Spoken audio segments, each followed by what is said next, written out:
Durant la primera quinzena de febrer de 1939, l'exèrcit franquista finalitza l'ocupació del Principat i arriba a la frontera francesa.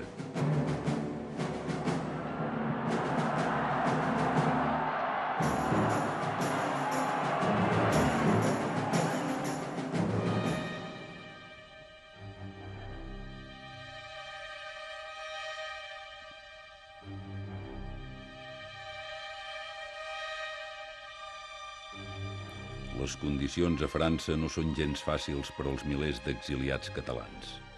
El calvari de l'èxode continua als camps de refugiats, on la gent s'amuntega en condicions infrahumanes.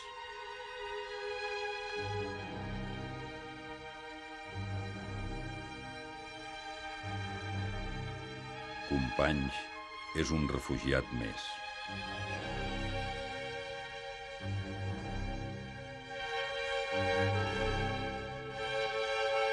Argelers, Vernet, Agde, Maseres, Set Fonts.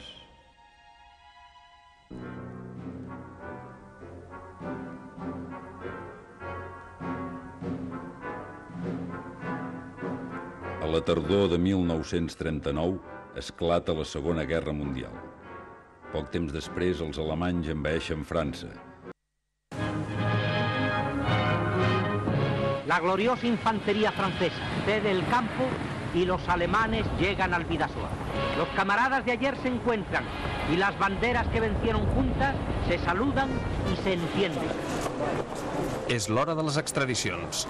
Franco compta amb la complicitat dels nazis per perseguir els refugiats. Serrano Suñer, el seu ministre de Governació, dona ordres. Envia agents policials a la zona ocupada per detenir els primers exiliats.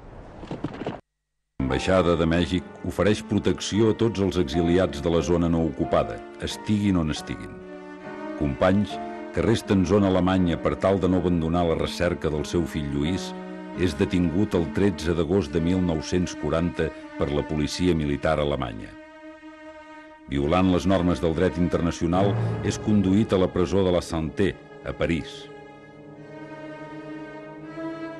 I el 27 d'agost és lliurat a la policia franquista que el trasllada cap a Espanya.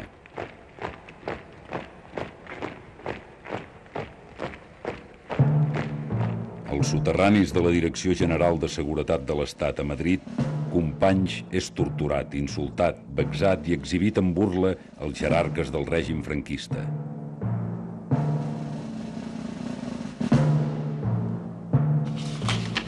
En los folios 4 y 5, informe de la policía sobre determinados aspectos de la vida privada del acusado, de la separación de su primera... Traslladat al castell de Montjuïc, fou jutjat en un consell de guerra sumaríssim el 14 d'octubre de 1940.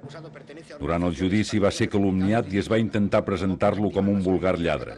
El judici va durar menys d'una hora. Aquell mateix dia 14 va arribar de Madrid el enterado de Franco, que confirmava la pena de mort. Insistiendo sobre los problemas matrimoniales del acusado. Amb tota serenitat, Companys dedicà les seves darreres hores a escriure unes paraules dirigides a la seva família i al seu poble. A tots els que m'han ofès, perdono. A tots els que hagi pogut ofendre, demano perdó. Si he de morir, moriré serenament. No queda tampoc en mi ni l'ombra d'un rancor. Donaré gràcies a Déu que m'hagi procurat una mort tan bella pels ideals. Ell ha volgut aquest destí. Li dec encara la gratitud d'aquesta placidesa i serenitat que m'omplen pensant la mort que veig adensar-se sense temor. La meva petitesa no podia esperar una fi més digna. Per Catalunya i el que representa de pau, justícia i amor. Lluís Companys.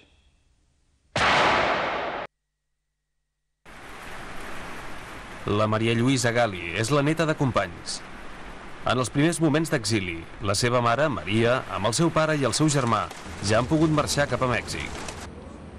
Jo crec que la mare tenia molt dolor respecte a tots els aconteixements i sempre li va quedar la cosa de no em vaig poder despedir, no vaig poder parlar amb ell i després tota la tragèdia, la molèstia que constantment van tenir les seves germanes, el fet que el cos van tardar en entregar-los, que no el van deixar enterrar en una cripta especial, en fi, van començar a passar moltes coses. I jo crec que tot això per ella va ser terrible, no? I la va marcar per al reste de la seva vida, no? Es poden tenir moltes posicions en la vida, es pot perdonar, es pot acceptar, però no es pot oblidar. I jo crec que això és part del que els ensenyem als nanos. Què és el que va ser la república, quina és la lluita, d'on prové aquesta escola i que això no es pot oblidar. Hoy los alumnos del Instituto Luis Vives conmemoramos el 75º aniversario de haberse instaurado la República Española. Muchos de los republicanos refugiados en México eran maestros y muchos eran también jóvenes en edad de estudiar. Son perseguidos con saña y odio por el general Francisco Franco. Saben que el mejor de los exilios es una dura medicina, la búsqueda de una patria adoptiva, de un renacer en otro sitio.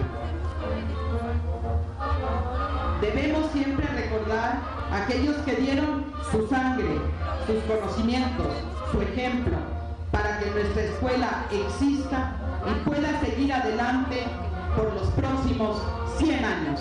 Gracias. La Maria Lluïsa va conèixer Catalunya als 35 anys.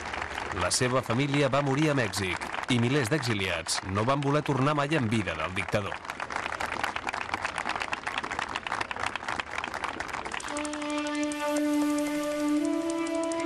Els exilis passen molt lentament, perquè tu primer et creus que no et quedarà, que això no durarà, que passarà, que tornarà. I aleshores fem un guardiola, i sempre han anat molt aprocurat, però fent un guardiola per poder tornar. Enyorar els colors, enyorar les olors d'aquí, enyorar-ho tot. Y teníamos aquest dit, ¿no? Que el rojo, amarillo y rojo era la bandera del piojo y el rojo, amarillo y morado la bandera del soldado. Això del rojo, amarillo i morado, bueno, ho teníem clavat, sí. Quan sortíem al pati, quan cantàvem l'himne mexicà, que hi havia les dues banderes, la republicana i la mexicana. No sé quin himne cantàvem, l'himne de Riego, jo, si me'l sé, deu ser llavors. Hoy España de nuevo resurge y es tan alto y tan grande su honor, que el hombre es un timbre de gloria, el nacer y sentirse español. Això em queia com una punyalada al cor. Jo al nacer no me sentí espanyol, ni avui m'hi sento.